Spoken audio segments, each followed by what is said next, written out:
Abra sua Bíblia em Lucas, no capítulo 24. Lucas, capítulo 24. Nós vamos ler de 13 ao 16, mas nós vamos estudar esse capítulo até o verso 35.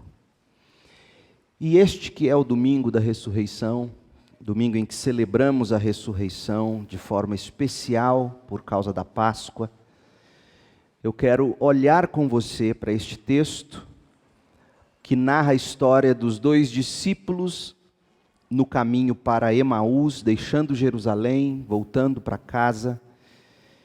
E eu quero refletir sobre o caminho da restauração. O caminho da restauração. Naquele mesmo dia, dois discípulos, dois dos seguidores de Jesus, caminhavam para o povoado de Emaús, a 11 quilômetros de Jerusalém. No caminho, falavam a respeito de tudo que havia acontecido. Enquanto conversavam e discutiam, o próprio Jesus se aproximou e começou a andar com eles. Os olhos deles, porém, estavam como que impedidos de reconhecê-lo. Jesus lhes perguntou: sobre o que vocês tanto debatem enquanto caminham? Eles pararam com o rosto entristecido. Eles pararam com o rosto entristecido. Esse texto, ele narra a história de dois peregrinos no caminho para Emaús. Eles estão na contramão.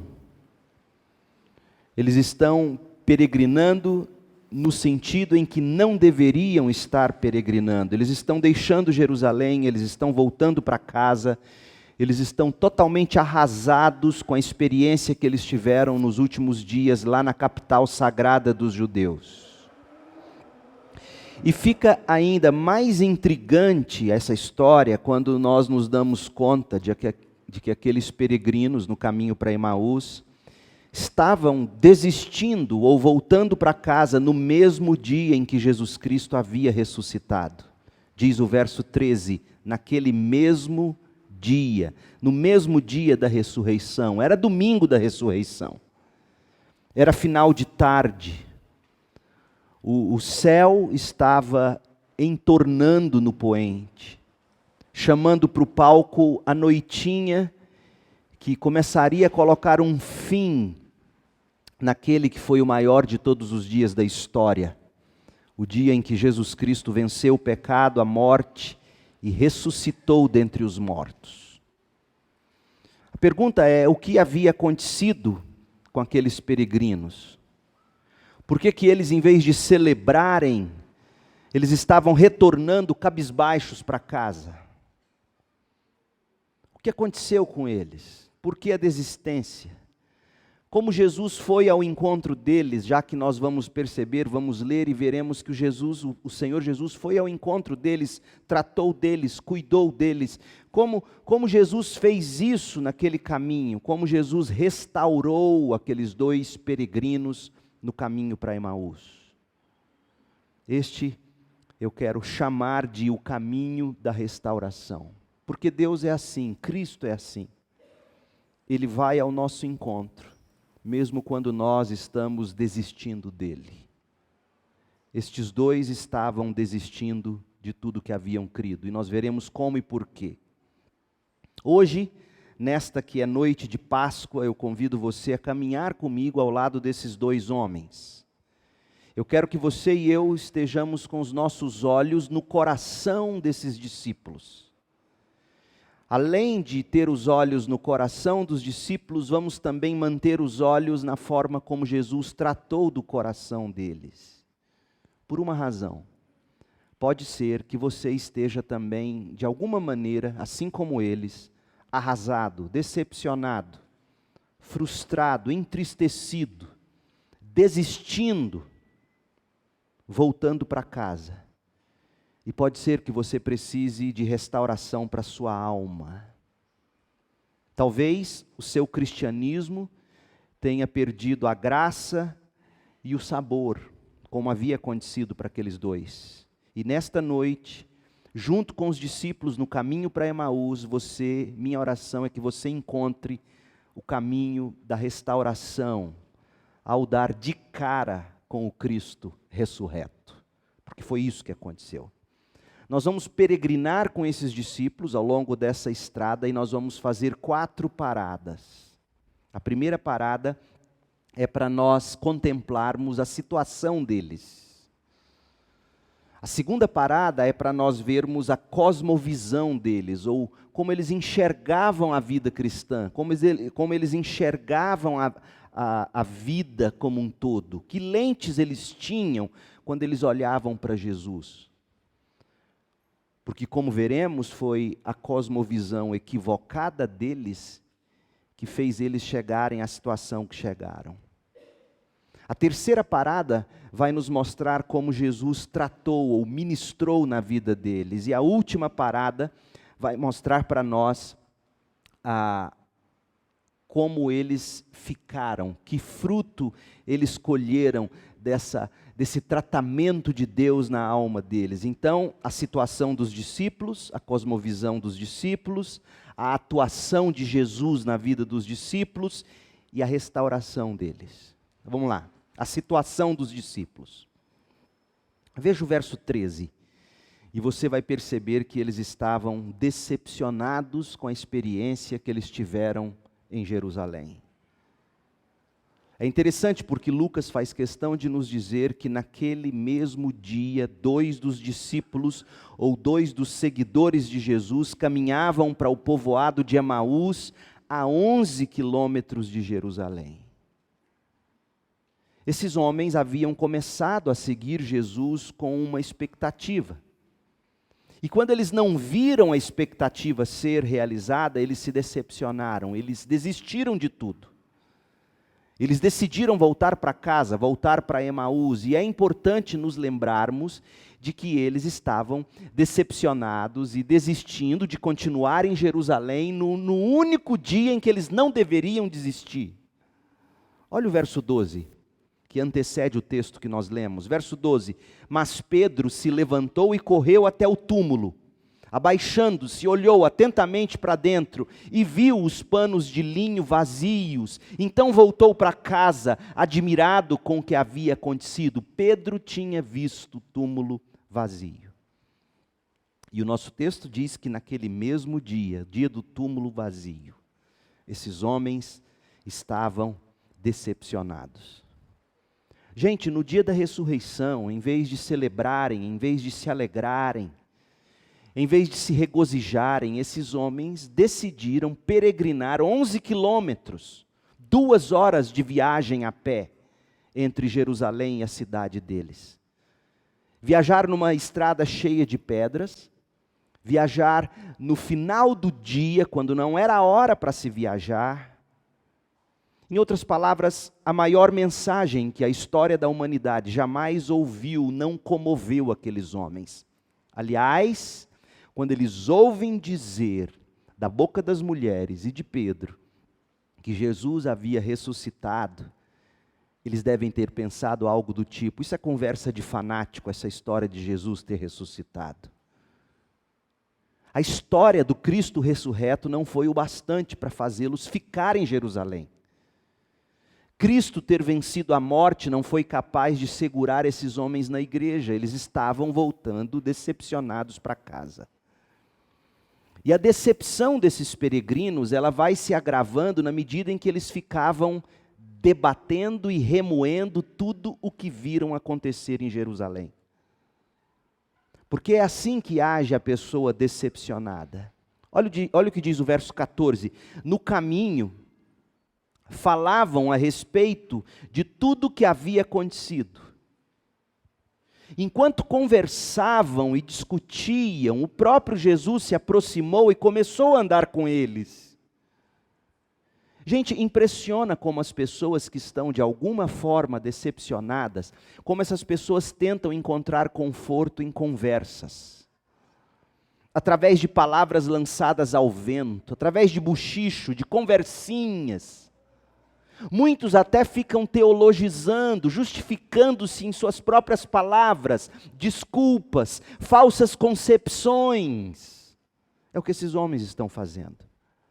Eu digo isso porque o verbo conversar no versículo 14 é uma palavra grega que lê da seguinte forma: homiléo. Homiléo. Homiléo é a raiz da palavra homilética. Então é como se Jesus estivesse, Lucas nos contando que aqueles homens estavam homilética. Homilética é a arte de preparar discursos ou sermões. Homilética é a arte da eloquência. Em outras palavras, esses homens estavam conversando bonito um para o outro, eloquentemente, falando de suas decepções, falando de suas frustrações, provavelmente encontrando todas as razões do mundo para justificarem o fato de que no mesmo dia em que Jesus ressuscitou, eles desistiram de Jesus, estavam voltando para Emaús.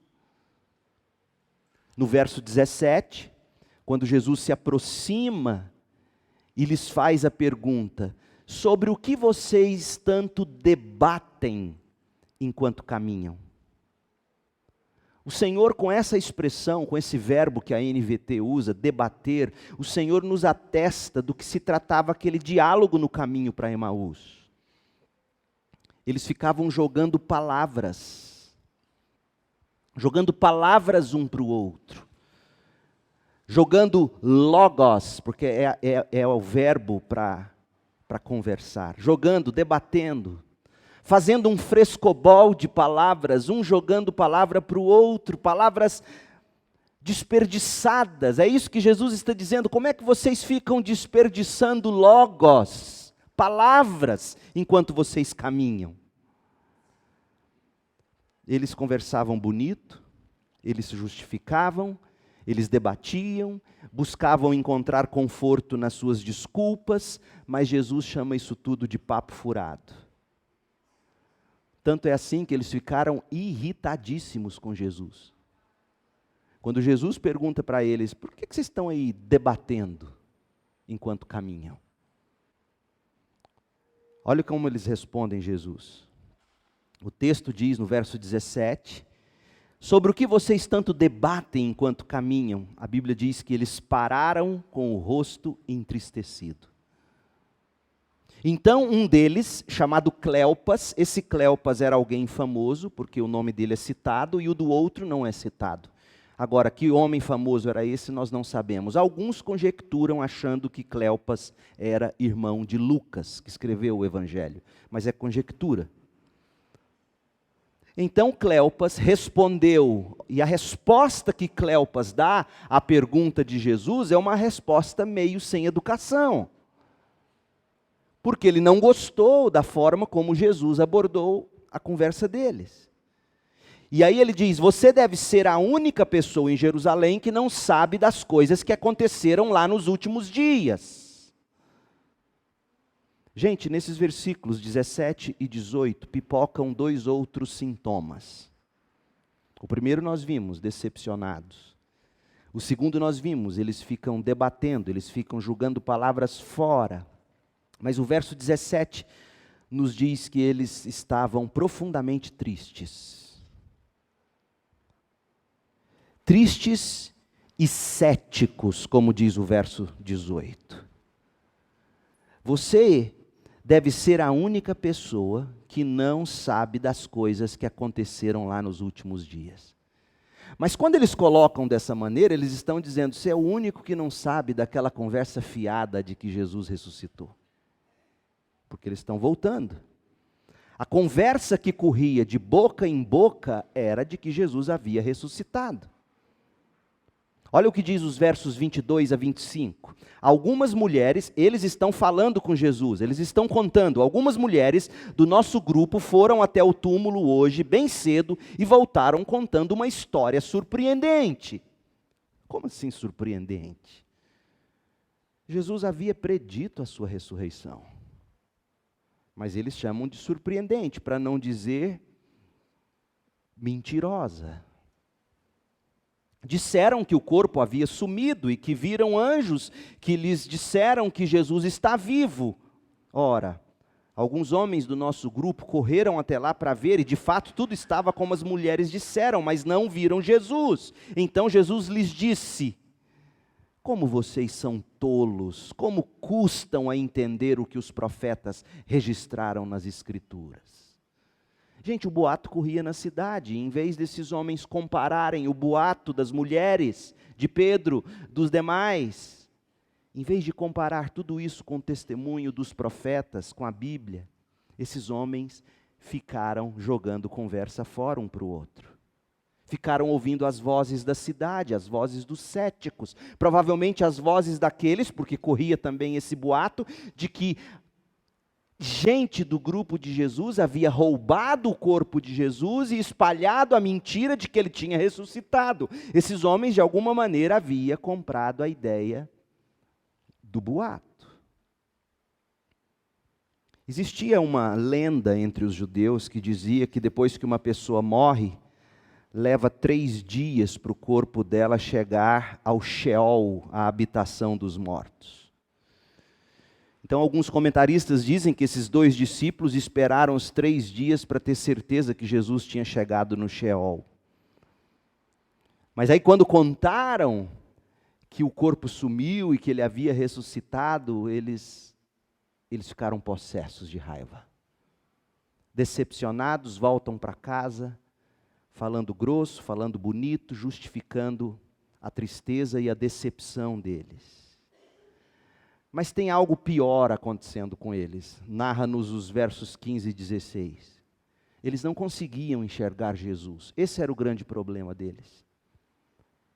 Eu penso que Lucas colocou isso aqui para nos dizer qual era o real estado desses homens, mesmo antes de Jesus ter sido morto, mesmo enquanto eles andavam com Jesus. O texto diz no verso 15, enquanto conversavam e discutiam, o próprio Jesus se aproximou e começou a andar com eles, os olhos deles, porém, estavam como que impedidos de reconhecê-lo. Os olhos deles não conseguiram enxergar que à frente deles estava o próprio Cristo ressurreto. Por quê? Dureza de coração, pressupostos equivocados, conversas fiadas, muito falatório, gente que fala demais. Na hora do sofrimento, na hora das angústias, o coração pipoca, borbulha. Eu fico olhando às vezes para as pessoas e falo, meu Deus, que metralhadora é essa? Gente assim geralmente não enxerga Jesus na frente deles. Porque a boca fala o que o coração está cheio.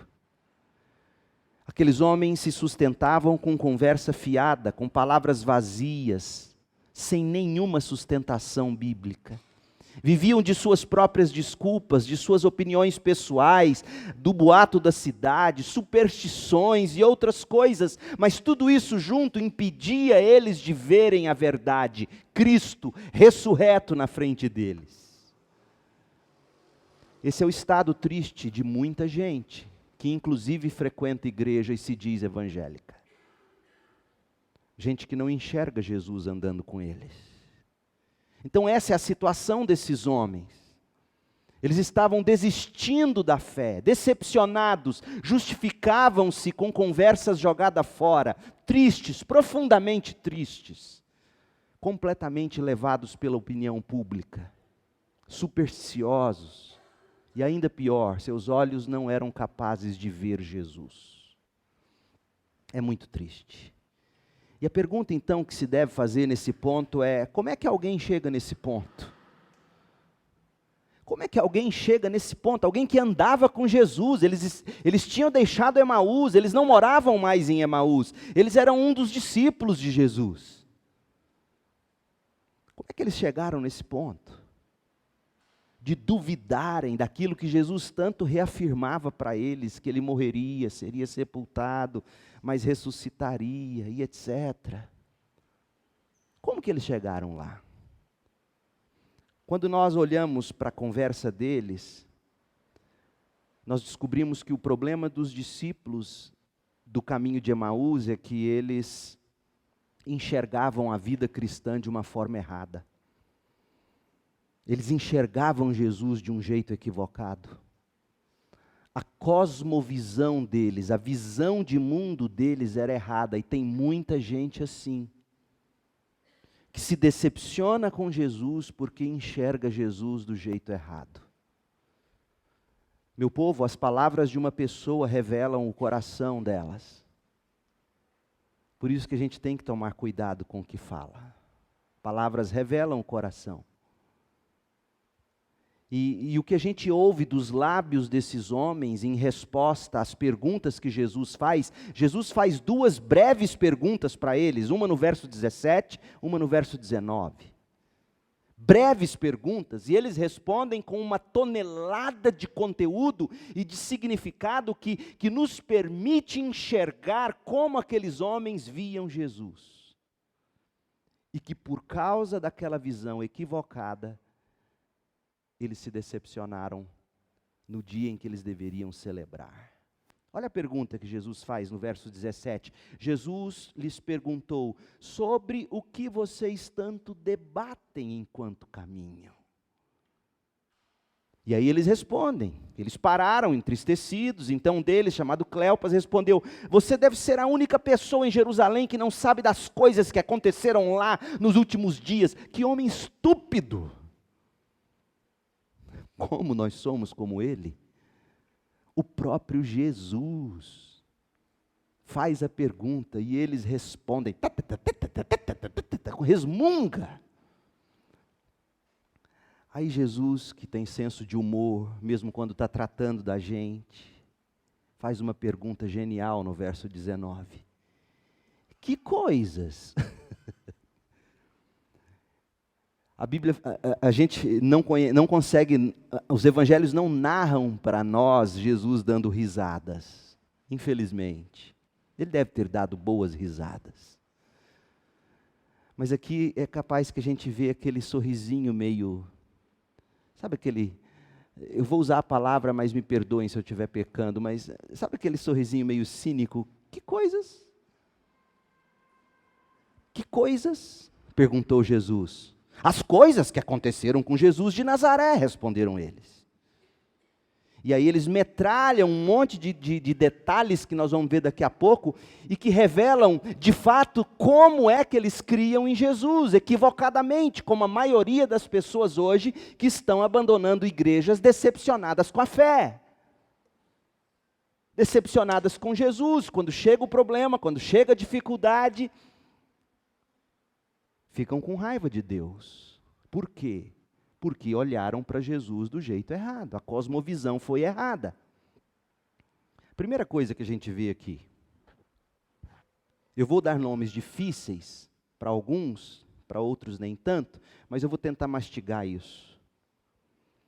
A primeira coisa que a gente percebe na fala deles, no verso 19, é que eles eram pragmáticos. Eles procuram a Jesus porque queriam um resultado rápido e imediato. O pragmatismo é a filosofia que defende resultados rápidos, vantajosos, de maneira prática, objetiva, e não importa os meios. O pragmático é aquele que quer ver as coisas funcionando, quer ver retorno do seu jeito. Olha como é que eles respondem. Versos 18. Então um deles, chamado Cleopas, respondeu: você deve ser a única pessoa em Jerusalém que não sabe das coisas que aconteceram lá nos últimos dias. Que coisas? Perguntou Jesus. As coisas que aconteceram com Jesus de Nazaré. Ele era um profeta de palavras e ações poderosas aos olhos de Deus e de todo o povo. Você consegue enxergar aqui o que eles estão dizendo? Você consegue ouvir o pragmatismo deles na entrelinha dessa palavra deles? Ouçam. Jesus de Nazaré. Por que eles colocam de Nazaré? Jesus de Nazaré, profeta de palavras poderosas, de obras poderosas tanto diante de Deus como diante dos homens. Ou seja, sabe o que eles estão dizendo? Nós começamos a seguir um homem que saiu de Nazaré. Daquela cidade nunca saiu coisa boa. Jesus foi a exceção. Ele saiu de lá, saiu de Nazaré, porque ele provou ser um homem competente, um homem capaz. Ele se tornou um profeta. Veja só, Jesus de Nazaré se tornou um profeta, predisse o futuro, viu o passado das pessoas, fez sermões encantadores, era um homem de palavras poderosas, as pessoas ouviam ele, ficavam encantadas. Foi poderoso também em obras, em ações, operava milagres. Multiplicou pães e peixes, alimentou multidões, fez Pedro andar sobre o mar, acalmou tempestades, ressuscitou mortos, curou doentes, expulsou demônio. Enfim, ele era poderoso em palavras, seu discurso era capaz de atrair multidões, suas obras comprovavam o poder dele. Ou seja, de Nazaré para a fama, ele ficou famoso entre os homens. Com certeza ele era um homem de Deus. Bom, assim nós pensávamos que fosse, mas ele morreu. Você percebe o que está acontecendo aqui? Por não terem visto nenhum resultado que pudesse multiplicar o prazer e diminuir a dor deles, eles desistiram de Jesus. Esse é o pragmático. Está com Jesus pelo que Jesus pode te garantir. Está com Jesus porque acredita que ele é um cara diferenciado. Saiu de Nazaré e se tornou o Cristo. Pregou bonito, fez milagres. Nós acreditamos nesse homem, nós acreditamos nele. É impressionante o pragmatismo das pessoas. Porque o problema deles é que o cristianismo de Jesus nada tem a ver com um sistema ou movimento que enfatize consequências e valores práticos com parâmetros para análise e determinação da validade de conceito, porque a maioria das coisas que Deus produz na vida da gente não são mensuráveis. Não são mensuráveis, têm impactos eternos. A obra de Jesus não foi nos trazer conforto. A obra de Jesus foi nos trazer conciliação com Deus, salvar-nos da ira de Deus. Esses homens, como diria Charles Colson, eles eram utilitaristas individualistas, ou seja, pensavam só neles, no que Jesus daria para eles. Além dessa visão errada, do verso 19, tem a no verso 20, que eu chamo de modernismo. O modernismo está preocupado com ideias e métodos novos. Desprezam, não levam em conta os tradicionais. Quando a gente lê o verso 20, a gente fica com a impressão de que eles estão dizendo mais ou menos o seguinte: olha, Jesus deveria ter feito alguma coisa. Jesus poderia ter usado uma estratégia diferente, poderia ter usado a força, afinal ele era poderoso. Só os discursos e os milagres não foram suficientes. Olha o verso 20. Eles ainda falando, eles dizem, mas os principais sacerdotes e os outros líderes religiosos o entregaram para que fosse condenado à morte e o crucificaram. Preste atenção na palavra mas, porque eles disseram de Jesus que ele era poderoso, que ele saiu de Nazaré, tornou-se profeta de palavra poderosa, de ação poderosa, que encantava a multidão, mas os principais sacerdotes e os líderes religiosos entregaram ele para ser condenado à morte. É como se esses homens, gente, estivessem dizendo que Jesus fracassou porque não fez a coisa certa. É como se eles estivessem dizendo, olha, esse negócio de ter ficado só pregando e fazendo um milagrinho aqui e outro ali, não deu certo. Porque no final das contas, a liderança religiosa pôs a mão nele, prendeu ele, crucificou ele, enterrou ele. A mentalidade do modernismo, de fato, invadiu a igreja. Achando que o método da igreja não pode ser a pregação. Não, pregação não é suficiente. Eu ouvi dos jovens da primeira de Rio Verde, nesse fim de semana, um ônibus com 46 jovens veio da primeira batista de Rio Verde para o nosso retiro. Eu ouvi da liderança deles, chocados com o fato de que líder ou pastor que vem cuidar de jovem e adolescente só trabalha infantilizando a juventude. Quer fazer gracinha aqui, quer fazer gracinha ali, teatrinho acolá, e não tem palavra de Deus fazendo piada no púlpito. Sabe o que nós fizemos? Estudamos a doutrina do Espírito Santo. Vou subir as mensagens para o YouTube essa semana. Doutrina do Espírito Santo, teologia bíblica, sistemática, pura, aplicada a eles. O resultado, dezenas no final vieram falar comigo de como Deus tinha tratado da vida deles. Porque nós temos que largar essa mentalidade moderna que diz que a igreja não pode se confinar a palavras, pregação. Os métodos tradicionais não funcionam, porque é isso que os discípulos de Emaús estão dizendo. Não adiantou nada Jesus ter chegado onde chegou, ter pregado bonito como pregou, ter feito os milagrinhos aqui e outro ali, adiantou nada. Prenderam ele, crucificaram ele, enterraram ele. E agora estão dizendo que ele ressuscitou. Tem ou não tem gente assim?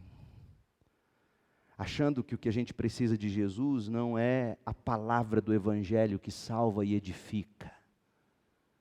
Achando que o que a gente precisa de Jesus são segredos para a gente poder prosperar na vida financeira, conseguir um lugar de destaque na minha profissão, na minha carreira. Hoje o bom pastor é o coach.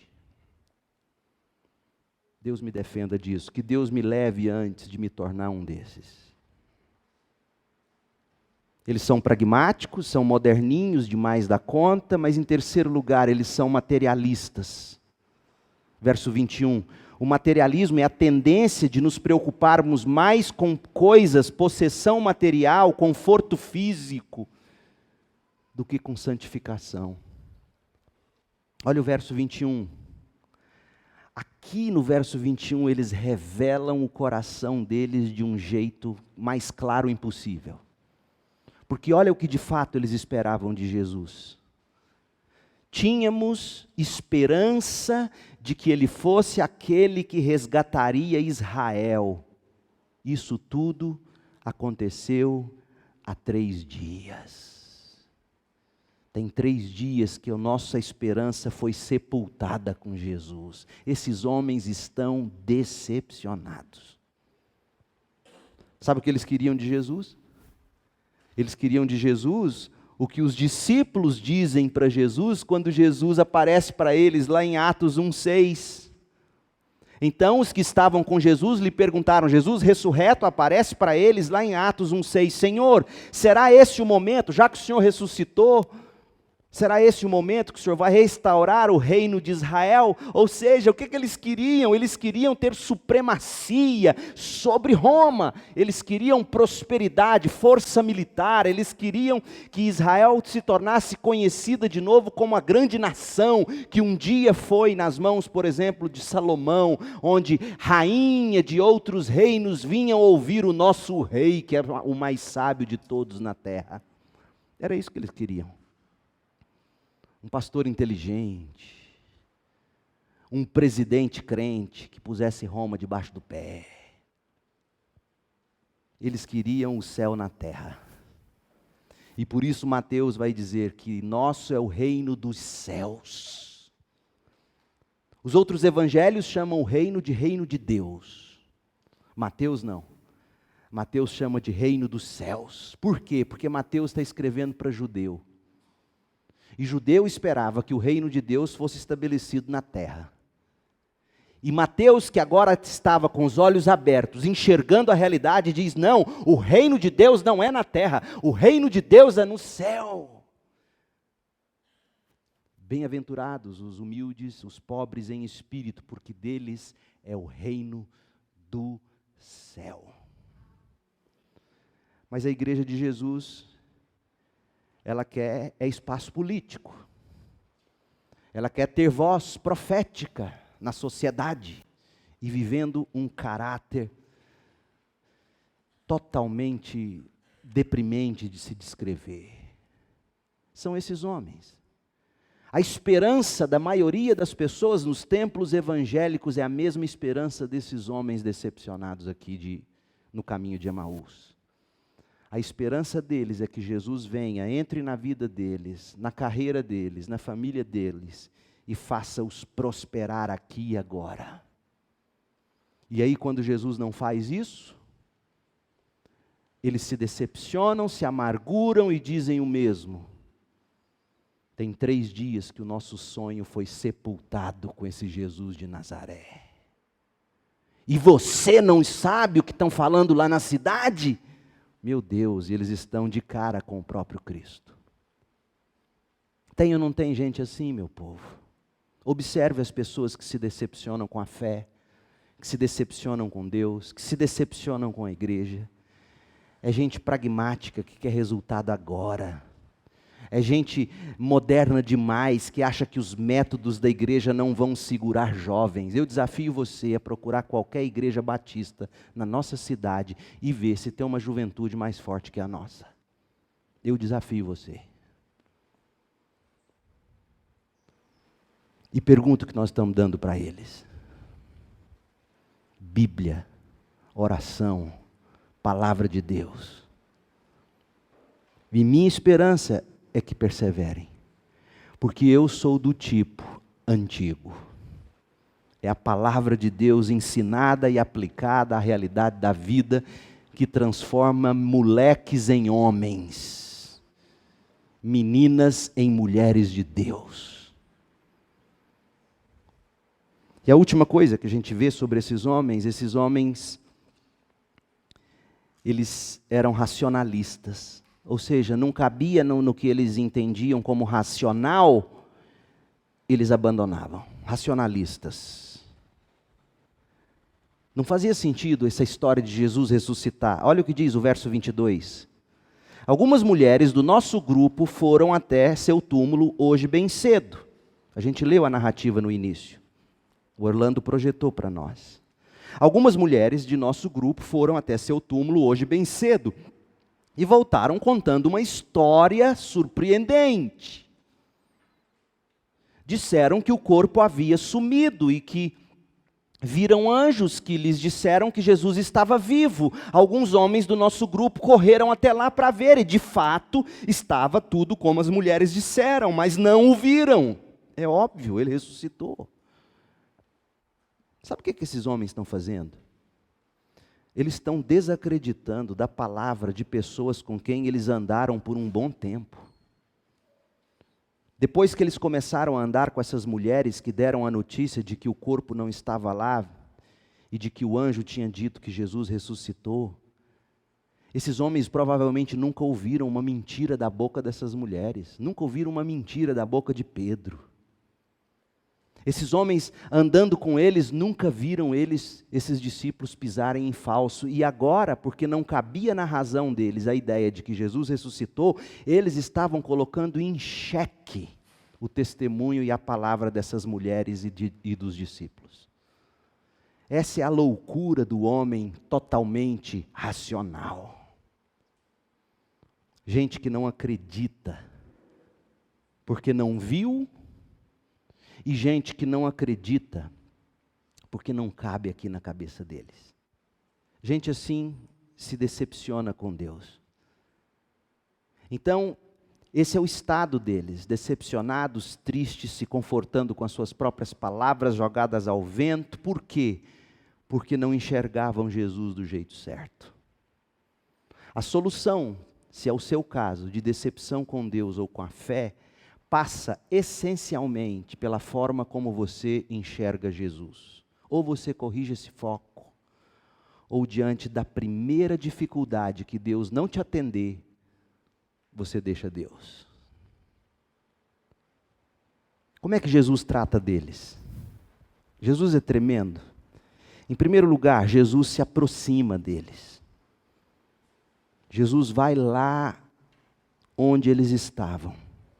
Enquanto conversavam, verso 15, e discutiam, o próprio Jesus se aproximou e começou a andar com eles. Esses homens estão peregrinando na contramão, mas Jesus vai lá. Chega perto deles sem barulho, sem grito.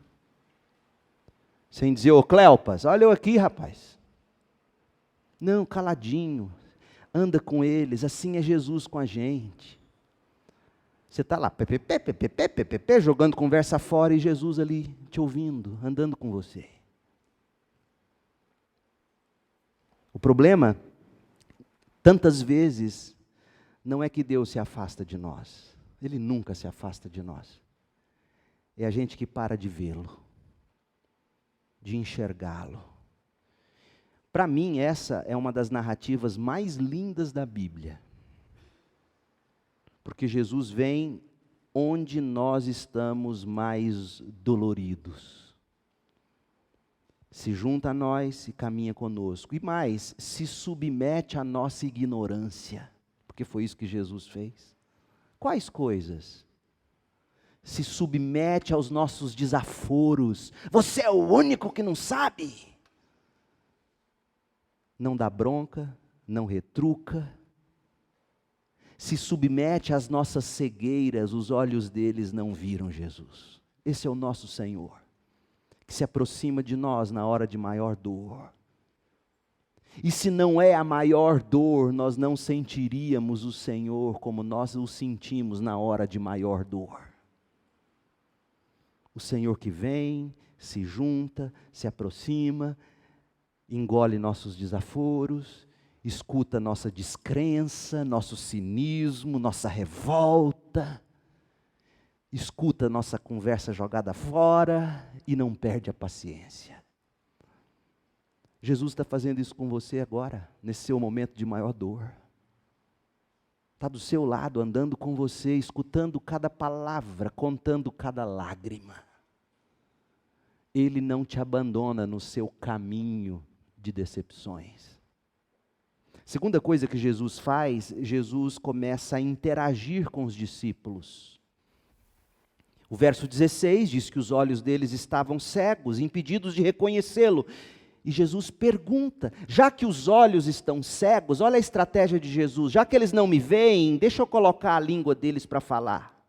Mas já estão falando, sim, mas Jesus vai agora ensiná-los a orar. Porque esse diálogo aqui de Jesus com os discípulos de Emaús é uma oração. Porque quem fala com Jesus está orando, ou não é assim? Então isso aqui é uma oração, na verdade Jesus puxa a língua deles e Jesus pergunta, sobre o que vocês tanto debatem enquanto caminham? Poxa, será que Jesus já não tinha escutado? Claro, mas por que Jesus faz isso? Porque Jesus quer que eles parem e reformulem a questão. E aí eles começam, entristecidos, começam a falar, Jesus ouve o desaforo, porque é assim, às vezes a gente começa a orar a Deus, a gente fala, por que Deus? Por que Deus? E aí Deus vem e pergunta, como assim por quê? Quais coisas? Perguntou Jesus. Jesus quer que esses homens continuem orando. Porque na hora do sofrimento, na hora da dor, a primeira coisa que trava é a língua do crente. Trava para oração. Para falação, não. Para murmuração, não. Para blasfêmia, não. E Jesus está aqui interagindo, puxando a língua. Jesus quer que eles continuem respirando, orando, falando. Então Jesus se aproxima. Jesus coloca eles para falar. E por último, Jesus leva eles através da palavra. Porque não tem cura se não houver palavra de Deus corretamente interpretada e espiritualmente aplicada. Não haverá cura. Jesus então, olha o verso 25, olha o que Jesus faz. Jesus pega a raiz do problema deles, e a raiz era o quê? A esperança errada. Eles queriam um Messias que estabelecesse o reino na terra, e que eles fossem a capital poderosa do mundo. Então Jesus lhes disse, como vocês são tolos. Já pensou se eu falasse isso para você? Você me procura quebrado no meu gabinete, abre seu coração para mim, e eu falo assim, mas como é que você é tolo, Joaquim? Já pensei, vocês me trariam na assembleia, esse pastor é mal educado. Jesus chama eles de tolo e retardado. Porque é isso que ele fala. Custam a entender, nécios e tardos de coração. Jesus chama eles de burro e retardado. Meu Deus. E eles, agora sim eles prestam atenção. Uai, ninguém nunca tinha chamado eles de burro e retardado na vida. E em que sentido eles são tolos e tardos de entendimento? Aí Jesus traz eles para a Bíblia. Vocês não percebem que era necessário que o Cristo sofresse essas coisas antes de entrar na glória?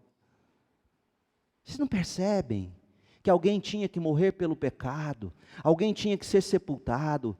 Vocês não percebem que ele tinha que ressuscitar como prova de que o sacrifício foi aceito? Vocês não entendem, eu falei disso. E aí, olha o que ele faz. Jesus os conduziu por todos os escritos de Moisés e dos profetas, explicando o que as escrituras diziam sobre ele. Então Jesus chega junto, põe eles para orar, confronta o pecado e apresenta a Bíblia. É disso que a gente precisa para ser curado. John Stott, num livro fantástico dele, Entenda a Bíblia, escreveu assim: há apenas um modo de se adquirir concepções claras, verdadeiras, revigorantes e sublimes a respeito de Jesus, e esse modo é pela Bíblia. A Bíblia é o prisma através do qual a luz de Jesus decompõe-se em suas múltiplas e admiráveis cores. A Bíblia é um retrato de Jesus Cristo. Temos de compreender a Bíblia com tamanha intensidade de desejo, que pela obra graciosa do Espírito Santo, Jesus se torne vivo para nós, encontra-se conosco e preenche-nos com Ele mesmo. Coisa linda. Você precisa de uma visão clara e vívida de Jesus, e quem vai te dar isso é as Escrituras pelo poder do Espírito. Volte-se para a Bíblia e diga: Deus, eu quero continuar ouvindo as pregações desse pastor, eu quero continuar lendo a Bíblia, eu quero que o Senhor me revele Jesus por quem Ele é e disse que é, e não por aquilo que eu acho que Ele tem que ser ou fazer. E aí a última coisa que Jesus faz, Jesus começa a servi-los em comunhão, versos 28 a 31.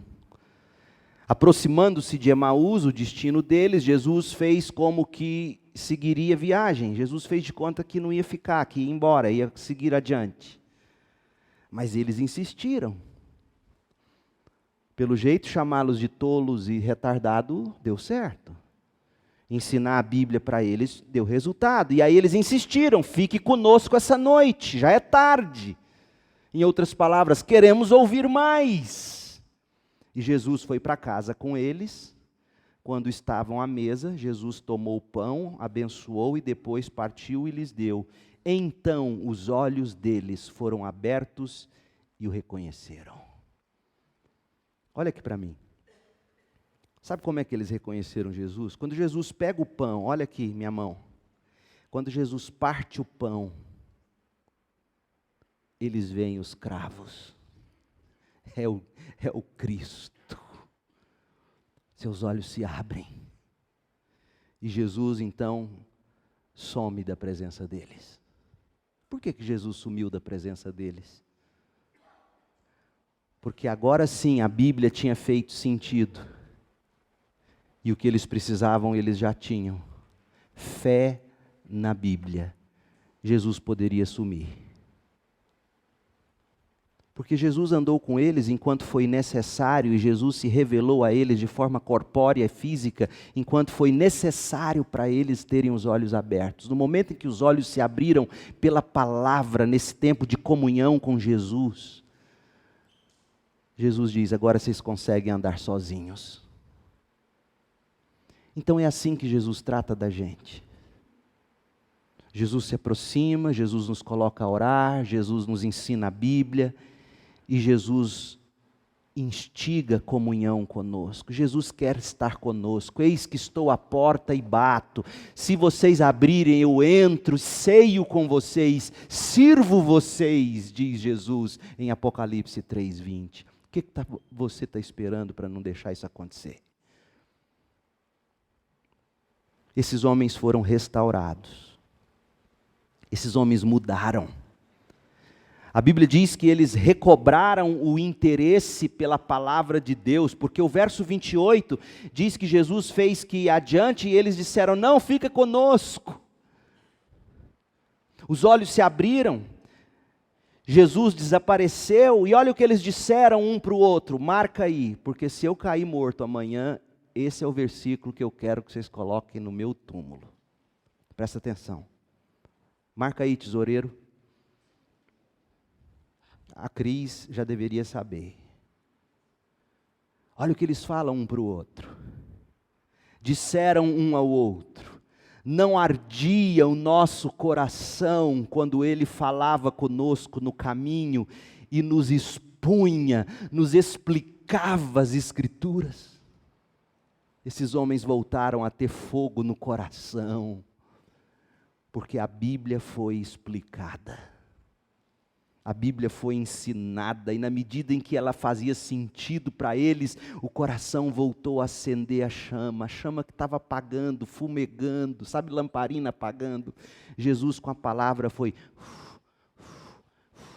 fogo, fogo, fogo, e ardia no coração deles.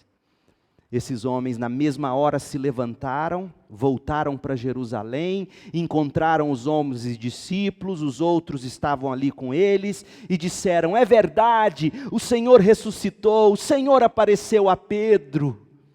Fico imaginando assim a cara um dos outros olhando para eles. Então os dois contaram como Jesus tinha aparecido enquanto andavam pelo caminho, e como o haviam reconhecido quando Jesus partiu o pão. Estavam restaurados. E o que aconteceu?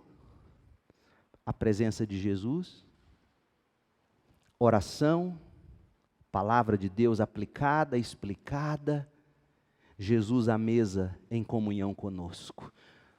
É disso que você precisa. Hoje à noite, se você entrou aqui porque veio meio que forçado, tem que ir na igreja, Páscoa, quem sabe, talvez achou que tivesse a ceia do Senhor hoje, não é hoje não, vai ser domingo que vem, já que é Páscoa, geralmente a igreja celebra a ceia. O que te trouxe? Não sei, mas se você entrou com seu coração apertado com Deus, pare e reflita. Será que não é porque você faz uma opinião errada de Deus? Será que você não é do tipo daqueles discípulos que queriam resultados imediatos, práticos? Já que a forma de Deus agir geralmente não segue protocolos, e aí não entende, você não entende. Enfim, será que a sua esperança está naquilo que você acha que Deus vai te dar aqui? Um bom casamento, uma boa casa, uma vida estável? Se você tem esperança nisso, eu não sou guru nem profeta, mas eu vou profetizar. Se a sua esperança é a mesma desses homens, de que Deus vai te dar alguma coisa aqui e agora, é bem provável que mais cedo ou mais tarde você abandone a fé. Eu já vivi o bastante para ver gente assim deixar Jesus. Mas Jesus prometeu nos dar, e Ele não mente, Ele prometeu nos dar vida eterna, abundante. Alegria que o mundo não pode dar, no meio de maior dor e sofrimento. Porque enquanto nós aqui atravessamos, Ele está nos santificando e nos preparando para vê-lo em glória. E nossos olhos não serão como daqueles discípulos, porque enquanto os discípulos tinham os olhos no reino que eles queriam estabelecido na terra, eles deixaram de olhar para Jesus. Eu levei o Mac para o acampamento, meu cachorro. E num dos dias ele entrou no salão de cultos, e eu estava com o microfone, e eu chamando: Mac, Mac, vem aqui. Adivinha onde ele correu?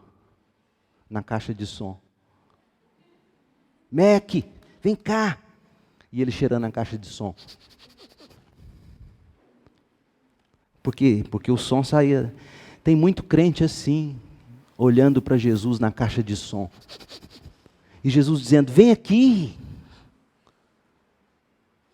Onde estão seus olhos? Seus olhos têm que estar em Jesus, no que Ele de fato prometeu: perdão para o seu pecado, restauração para a sua alma, vida eterna. Minha oração é que hoje à noite você encontre isso, e que você comece a trilhar o caminho da restauração. Que você entenda que Deus sempre caminha com a gente, aguentando os nossos desaforos, aguentando as nossas malcriações. E Ele puxa a nossa língua, nos põe para falar, nos põe a orar, e Ele nos expõe a Bíblia, e Ele nos confronta. E Ele senta conosco. Especialmente quando a gente insiste e fala: não vai não, está tarde, vem cá. Mesmo que a gente dê desculpinhas, como eles estavam dando, está tarde. Na verdade eles queriam mais. Jesus vem, se assenta, nos serve e nos sara. Oh, que o Deus possa fazer isso na sua vida hoje. Salvar você, restaurar você, fortalecer você. Feche os seus olhos e ore comigo. Pai, em nome de Jesus, que palavra tremenda é esta de Lucas, que relato magnífico, que Senhor maravilhoso é o nosso, Salvador maravilhoso. Ó Deus, coloque os nossos olhos no Senhor, no que o Senhor prometeu nos dar. Vida eterna. O Senhor é fiel. Mesmo quando nos desviamos, mesmo quando te abandonamos, o Senhor não abandona as suas ovelhas. Ó Deus, e se há alguma hoje dessas que me ouvem, fora do aprisco, traga de volta. Faça essa pessoa orar de novo. Ó Deus, faça essa pessoa olhar para a Bíblia, enxergar Jesus pelo que Ele de fato é. Que ela insista com a presença de Jesus na casa dele ou dela, no coração dele ou dela, e que o Senhor possa se assentar, servir e salvar. Opere esse milagre.